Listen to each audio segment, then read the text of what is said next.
Alhamdulillahirabbil alamin wassalatu wassalamu ala asyrofil anbiya'i wal mursalin sayyidina wa maulana Muhammadin sayyidil awwalin wal akhirin wa ala alihi al-akramin wa radhiyallahu ta'ala an ashabihi wa tabi'in amma ba'd.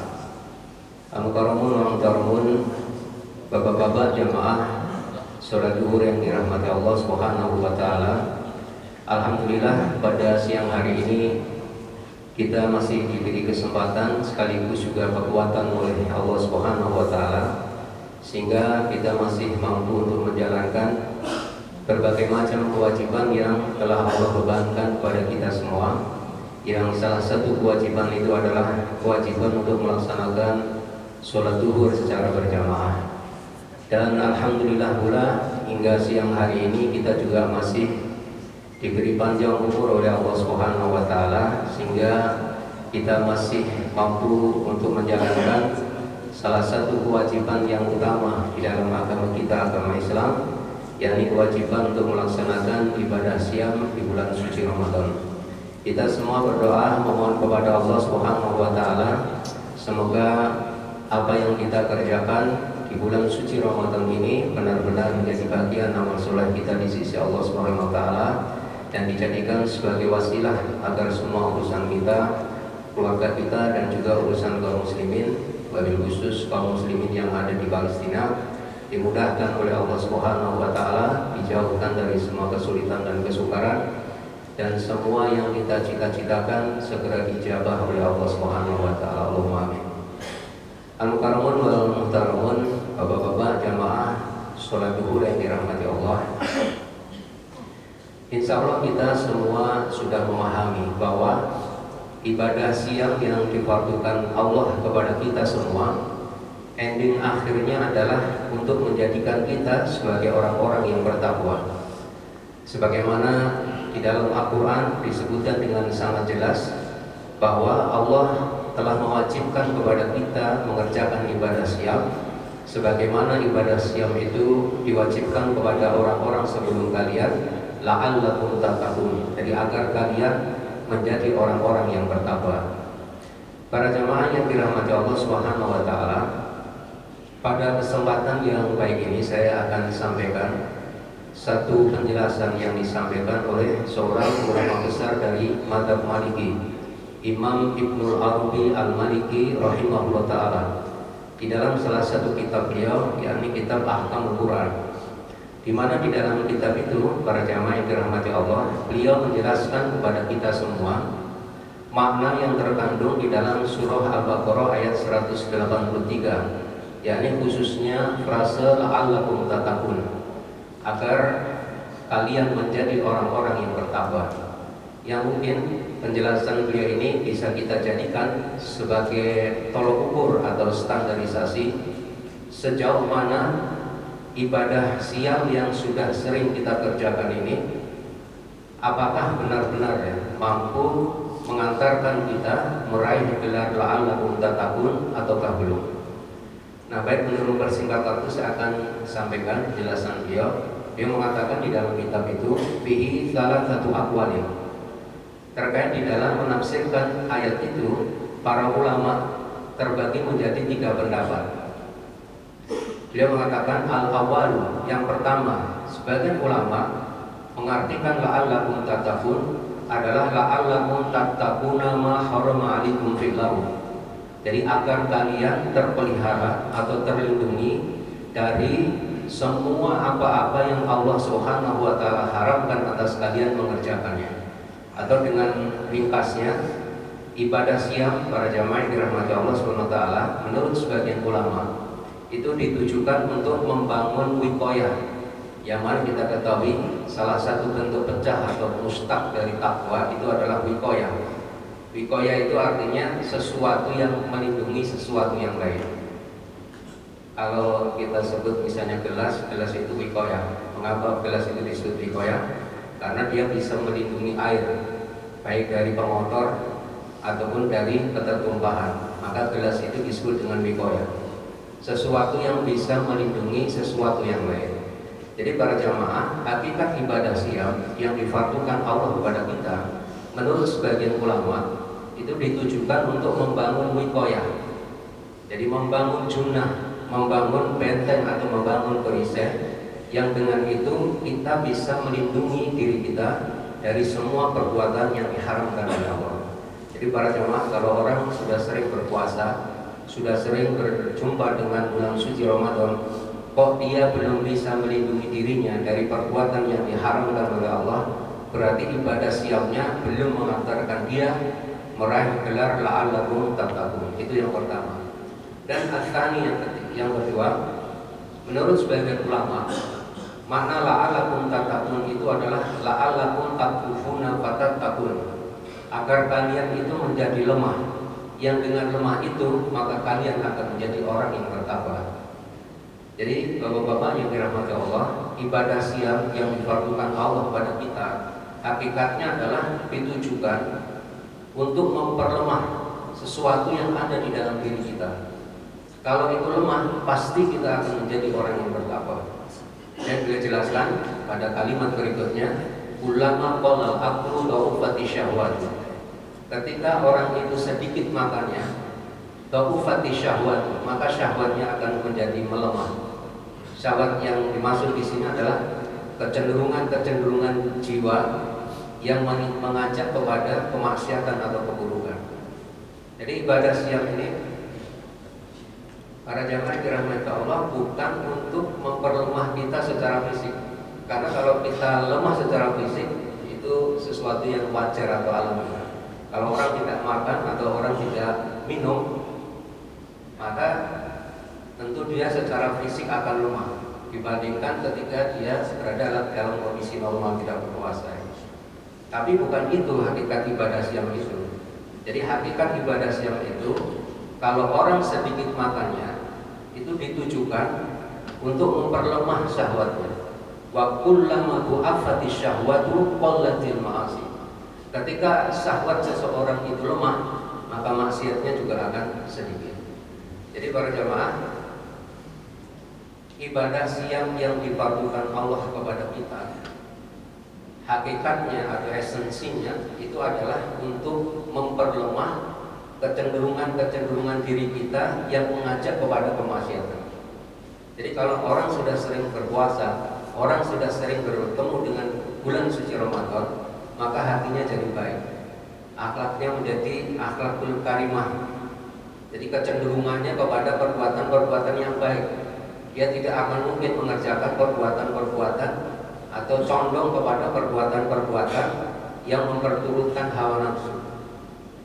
Itu yang kedua para jamaah dirahmati Allah. Kemudian yang ketiga, menurut sebagian ulama, al-thalis, pendapat yang ketiga, makna la'allakum tattaqun itu adalah la'allakum tattaquna ma fa'ala man kana qablakum. Jadi yang ketiga ini perlu saya sampaikan kepada panjenengan semua, supaya begini, supaya ketika kita menjalankan ibadah siang itu kita punya tolok ukur yang sempurna, tolok ukur yang lengkap. Nah, sebagian ulama menafsirkan la'allakum tattaqun itu adalah la'allakum tattaquna ma fa'ala man kana qablakum. Jadi agar kalian terlindungi dari perbuatan orang-orang sebelum kalian. Jadi maksudnya begini, bapak-bapak yang dirahmati Allah. Jadi ibadah siam yang difardukan Allah kepada kita itu pada hakikatnya adalah untuk membangun loyalitas di dalam diri kita. Semakin orang itu sering berpuasa, semakin dia sering bersua dengan bulan suci Ramadan, maka akan terbangun loyalitas, terbangun wala, istilah para ulama, terbangun satu dedikasi yang tinggi. Untuk apa? Untuk menjadikan Allah, Rasulnya dan orang beriman itu sebagai wali mereka, atau sebagai orang-orang yang dijadikan sebagai pelindung mereka, atau orang yang dicintai atau orang yang disayang. Jadi kalau orang sudah sering berpuasa, para jamaah yang dirahmati Allah, maka orang itu dia pasti akan terhindar dari salah satu sifat dari orang munafik. Apa salah satu sifat dari orang munafik? Saya sebutkan di dalam Al-Quran. Di Al-Quran, bapak-bapak yang dirahmati Allah, di antara sifat yang menjadi ciri khas orang munafik itu adalah mengambil orang-orang kafir itu sebagai wali, sebagai pelindung, seraya meninggalkan orang-orang beriman. Di Al-Quran disebutkan basyiril munafiqina bi anna lahum adzaban alimah. Beri kabar gembira kepada orang-orang munafik itu dengan siksa yang sangat pedih. Siapa orang munafik itu? Alladzina yattakhiduna al-kafirina awliya min dunil mu'minin. Jadi orang munafik itu adalah orang yang mengambil orang-orang kafir sebagai wali, seraya meninggalkan orang-orang beriman. Ayat tabuna indahumul izzah. Apakah mereka ingin mendapatkan kemuliaan dari orang-orang kafir itu ketika mereka menyerahkan dedikasi atau loyalitasnya? Ayat tabuna indahumul izzah fa innal izzata lillahi jami'an. Maka ketahuilah sesungguhnya kemuliaan itu seluruhnya hanya milik Allah Subhanahu wa taala. Jadi bapak-bapak yang dirahmati Allah Subhanahu wa taala, itu yang disampaikan oleh Imam Ibnu Arabi dalam kitab Ahkamul Quran, bahwa seseorang ketika mengerjakan ibadah siang, maka siangnya telah mengantarkan dia meraih la'alatul tatakun dengan 3 parameter. Yang pertama adalah orang itu memiliki wiqayah, orang itu memiliki junah, yang dengan junah itu atau dengan wiqayah itu dia bisa melindungi diri dari semua perbuatan yang diharamkan oleh Allah. Dan yang kedua, orang itu semakin bisa memperlemah kecenderungan dirinya yang mengajak kepada perbuatan-perbuatan maksiat. Semakin orang itu sering berpuasa, maka hatinya menjadi semakin baik. Jadi kecenderungannya hanya kecenderungan untuk kebaikan, untuk bertambah mendekatkan diri kepada Allah SWT. Kemudian yang ketiga, mungkin barangkali dalam kondisi kita sekarang ini agak sulit ya yang ketiga ini. Bagaimana di tengah-tengah kaum muslimin itu dibangun satu dedikasi, satu loyalitas yang tinggi. Untuk apa? Untuk hanya menjadikan Allah, Rasulnya dan orang beriman sebagai wali mereka. Karena begini, di dalam hadis bapak-bapak yang dirahmati Allah SWT, baginda Nabi Muhammad dalam hadis yang diriwayatkan oleh Imam Bukhari dan juga Imam hadis yang lain, baginda Nabi itu pernah mengingatkan kepada kita semua bahwa suatu saat nanti umat Islam itu pasti akan mengikuti perilaku orang-orang Yahudi dan orang Nasrani.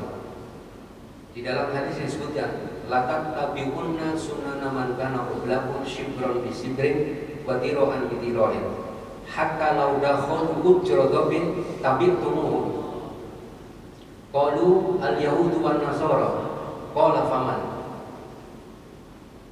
Nabi mengatakan kepada jamaah yang dirahmati Allah, sungguh kami itu nanti akan mengikuti sunnah. Sunnah di sini artinya perilaku atau perbuatan orang-orang sebelum kalian. Sampai-sampai kalau mereka itu masuk ke lubang biawak, maka kalian akan ikuti mereka. Kemudian para sahabat bertanya, apakah mereka orang Yahudi dan orang Nasrani? Qala faman, siapa lagi kalau bukan mereka? Jadi bapak-bapak yang dirahmati Allah SWT, di dalam hadis ini Nabi kita Nabi Muhammad SAW benar-benar telah menjelaskan kepada kita semua tentang satu masa atau satu zaman yang dimana di zaman itu pasti, isinya pasti, karena takkidnya itu sampai 2 kali di dalam hadis itu, lam takkid dan nun di sidahnya itu juga untuk takkid, berarti itu nggak ada keraguan Islam bahwa umat Islam itu pasti nanti akan mengikuti perilaku dari orang-orang sebelum kita. Dan di dalam hadis ini juga menyiratkan kepada kita semua agar kita berhati-hati dengan datangnya zaman seperti itu, sehingga loyalitas orang-orang beriman mestinya hanya kepada Allah, cintanya hanya kepada Allah, cinta kepada Rasul, dan hanya kepada orang-orang beriman. Jadi kalau dengan orang-orang beriman mereka berkasih sayang, tapi kalau dengan orang-orang yang mungkin berbeda agama, itu sikapnya itu tegas. Di Al-Quran disebutkan Muhammadur Rasulullah walladzina ma'ahu asyidda 'alal kufar ruhamaa'u bainahum. Jadi Muhammad itu adalah benar-benar utusan Allah, dan orang-orang yang bersama beliau, bersama Nabi Muhammad SAW itu punya sifat yakni bersikap tegas dengan orang-orang kafir, dan mereka bersikap lemah lembut dengan orang-orang beriman. Jadi kira-kira itu para jamaah yang dirahmati Allah SWT yang bisa saya sampaikan pada kesempatan yang baik ini, yang intinya dari penjelasan Imam Ibnul Arabi. Mungkin sedikit saya ingin sampaikan siapa Imam Ibnul Arabi. Di dalam Hasanah Kasih, dalam Hasanah kitab-kitab kuning itu ada dua nama yang sama, yakni Imam Ibnu Arabi, jadi Arabinya tanpa dengan alif al, dan ada Ibnul Arabi. Nah, yang saya maksud itu Imam Ibnul Arabi. Kalau Ibnu Arabi itu yang dihukum mati, ya, penganut ajaran Wahdatul Wujud, itu Ibnu Arabi. Dia dihukum mati ya, karena dianggap menyebarkan ajaran-ajaran yang oleh sebagian ulama dianggap itu menyimpang dari akidah Islamiyah. Tapi kalau Imam Ibnul Arabi, para jamaah yang dirahmati Allah, itu adalah seorang ulama besar dari mazhab Maliki. Beliau memang ahli tafsir sampai di kalangan ulama dari mazhab Maliki. Beliau itu julukannya adalah Syekhul Mufassirin. Kalau istilah orang Jawa, bahan ahli tafsir. Jadi apa yang disampaikan oleh Imam Ibnul Arabi di dalam kitab Ahkamul Quran ini bisa kita jadikan sebagai standarisasi untuk menilai sejauh mana ibadah siap yang sudah sering kita kerjakan, apakah benar sudah mengantarkan kita meraih gelar la'alakum tattaqun ataukah belum. Terakhir, para jamaah yang dirahmati Allah, saya ingin sampaikan satu kata hikmah. Kata hikmah ini ada di dalam kitab Al-Hikam yang ditulis oleh Imam Ibnu Athaillah As-Sakandari di bait kelima. Di dalam bait yang kelima itu disebutkan begini: istihaduka fima dumina laka wa taqsimuka fima tuliba minka dalilun ala intimasil basirati minka. Kesungguhan kamu dalam perkara-perkara yang sudah dijamin pasti sampai kepada kamu, sementara kamu menelantarkan apa yang diwajibkan Allah kepada kamu, maka itu adalah bukti bahwa mata hatimu itu telah buta. Jadi para jamaah panjenengan di dalam hidup ini nggak usah fokus, nggak usah bersungguh-sungguh pada perkara-perkara yang sudah dijamin Allah pasti sampai kepada panjenengan, seperti kematian, seperti rezeki. Karena biasanya orang berbuat maksiat, orang itu melanggar yang haram, orang itu mengikuti hawa nafsu, orang itu menyerahkan dedikasi kepada orang kafir, itu dikarenakan salah satunya takut nggak kebagian rezeki. Padahal rizki kematian itu pasti dijamin sampai kepada panjenengan. Panjenengan nggak usah sungguh-sungguh, nggak usah fokus-fokus di situ. Apa yang harus kita fokus di dunia ini? Fima tuliba minka, pada perkara-perkara yang diwajibkan Allah kepada kita. Kita disuruh siap yang sebenar-benarnya, siap yang sungguh-sungguh. Panjenengan disuruh sholat yang sungguh-sungguh. Jadi semua yang diperintahkan Allah, nah disitulah kita harusnya istihad bersungguh-sungguh. Jangan bersungguh-sungguh, jangan fokus pada perkara-perkara yang sudah dijamin Allah sampai kepada Anda. Barangkali itu yang bisa saya sampaikan. Intinya bagi wal hadir mohon untuk dimaafkan. Bila taufik wal hidayah wal ridwan wal haid wa bi'afiqillah wa bi'afiqillah. Assalamualaikum warahmatullahi wabarakatuh.